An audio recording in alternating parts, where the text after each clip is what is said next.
দীর্ঘ প্রায় ২ দশক পর চট্টগ্রামে নির্বাচনী জনসভায় অংশ নেন বিএনপি চেয়ারম্যান তারেক রহমান। দলীয় প্রধানের আগমনে উচ্ছ্বাসের নগরীতে পরিণত হয় চট্টগ্রাম। রোববার ভোর থেকে জেলা, উপজেলা ও নগরীর বিভিন্ন ওয়ার্ড থেকে খণ্ড খণ্ড মিছিল নিয়ে নেতাকর্মীরা জড়ো হন পোলো গ্রাউন্ড মাঠে। কানায় কানায় পূর্ণ হয়ে যায় সমাবেশ স্থল। বেলা ১২টার কিছু আগে জনসভাস্থলে তারেক রহমান পৌঁছালে উচ্ছ্বাসে ফেটে পড়েন নেতাকর্মীরা। মঞ্চে উঠে হাস্যোজ্জ্বল মুখে হাত নেড়ে নেতাকর্মীদের অভিবাদন জানান দলীয় চেয়ারম্যান। পোলোগ্রাউন্ড মাঠে এটি তার প্রথম সমাবেশ। এর আগে ২০০৫ সালের ৬ মে চট্টগ্রামের লালদিঘি মাঠে সর্বশেষ জনসভা করেছিলেন তিনি। চট্টগ্রামের সাথে পারিবারিক একটি আবেগ জড়িয়ে আছে জানিয়ে তারেক রহমান বলেন, বিএনপি যখন ক্ষমতায় আসে তখনই দেশের মানুষের জীবনমান উন্নয়নে কাজ করে। শিক্ষা, স্বাস্থ্য, কর্মসংস্থান সহ বিএনপির নানা পরিকল্পনার কথা তুলে ধরে তিনি বলেন, চট্টগ্রামকে বাণিজ্যিক রাজধানী হিসেবে গড়ে তোলা হবে। দেশনেত্রী খালেদা জিয়া উদ্যোগ গ্রহণ করেছিলেন, কিন্তু সময়ের অভাবে সম্পন্ন করে যেতে পারেনি।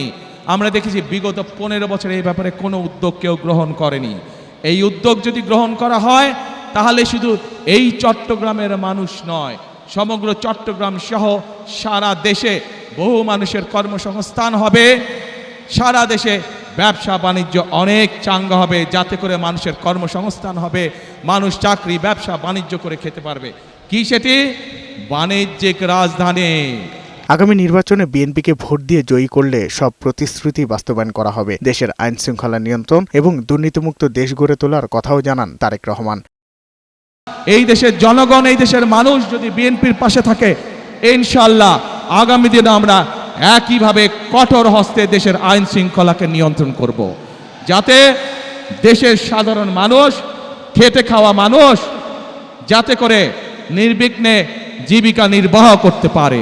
যে কোনো মূল্যে আগামী বিএনপি সরকার দুর্নীতির টুটি চেপে ধরবে। এই দুটি হচ্ছে আমাদের কমিটমেন্ট।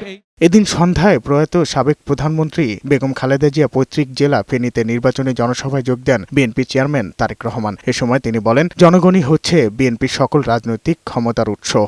জনগণই হচ্ছে বিএনপির সকল রাজনৈতিক ক্ষমতার উৎস। বিগত ১৫ বছর যেমন আপনাদের ভোটের অধিকার কেড়ে নেওয়া হচ্ছিল জোর করে, এখন যখন আবার গণতন্ত্রের ভিত্তি, গণতন্ত্রের চলার পথ শুরু হয়েছে, তখন একটি মহল কিন্তু ষড়যন্ত্র শুরু করেছে।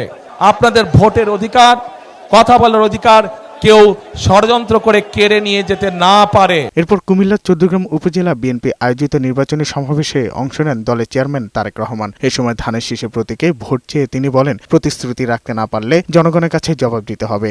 বিএনপি ছাড়া আর কোনো রাজনৈতিক দল কিন্তু দেশের মানুষের সামনে কোনো পরিকল্পনা দেয়নি যে তারা কি কাজ করবে। দিয়েছে? তারা শুধু বিএনপির বদনামি করে যাচ্ছে। তারা কিন্তু শুধু বিএনপির বদনামি করে যাচ্ছে। ভালো করুক, আমার কোনো আপত্তি নেই, আমাদের কোনো আপত্তি নেই। আমরা ভাই আপনাদের জন্য, দেশের জন্য কি করতে পারবো, কি করব, আমরা সেই পরিকল্পনা গ্রহণ করেছি।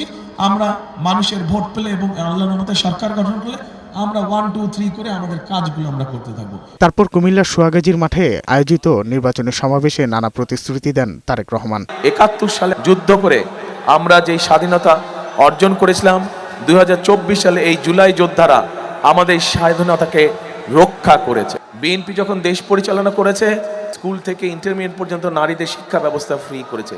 এরকম আরো অনেক কাজ করেছে বিএনপি। কুমিল্লার দাউদকান্দি এবং নারায়ণগঞ্জে কাঁচপুরের নির্বাচনী জনসভায় বক্তব্য রেখে ঢাকায় ফিরবেন তারেক রহমান। সাজ্জাদুর রহমান, বৈশাখী সংবাদ, ঢাকা।